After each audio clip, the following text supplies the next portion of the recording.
Bonjour mes amis. On se souviendra des milliers de morts survenus dans certains CHSLD au cours de la première vague de la pandémie. À la commission d'enquête présidée par la coroner Jeanne Kamel sur ce qu'on appelle une hécatombe, l'ex-ministre de la Santé Régent Hébert n'y a pas été par quatre chemins. Citation. On a fait très peu de cas de ces milliers de morts. On n'a pas vu de mouvement « Old Age Matters ». On n'a pas vu de démission de ministres.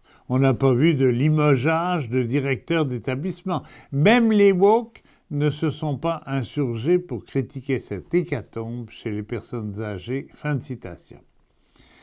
Vétusté des établissements, mauvaise ventilation, chambres à lits multiples, salles de bain partagées et pénurie de personnel. À cela s'ajoute la priorité donnée aux hôpitaux aux dépens des aînés hébergés en CHSLD et laissés sans soins, déshydratés et sans soins d'hygiène.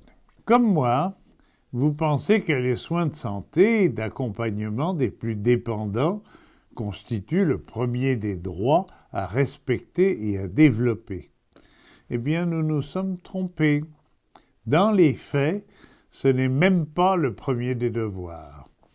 Face aux déclarations sur les droits, on pourrait dire, comme Greta Thunberg à propos de la lutte au changement climatique, blablabla. Bla bla. Quand les pouvoirs publics entendront-ils?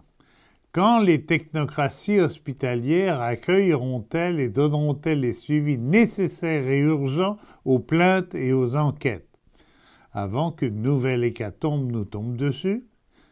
Car n'en doutons pas, le grand âge sera notre avenir. Pour une majorité d'entre nous, nous aurons besoin de soins et surtout d'un minimum d'humanité. Alors dès maintenant, et pour nos parents ou grands-parents hébergés, il nous faut crier haut et fort que nos besoins entraînent des droits à respecter dans le concret des dures réalités qui accompagnent souvent le grand âge. C'est un enjeu collectif et qui nécessite un mouvement unanime de solidarité. À nous d'agir pour nos droits et d'obliger les décideurs à les respecter concrètement et activement. Vous avez droit à un revenu décent. Vous avez droit à un logement abordable. Vous avez droit à des soins à domicile. Vous avez droit à un milieu de vie sécuritaire. La parole est à vous. C'est votre droit.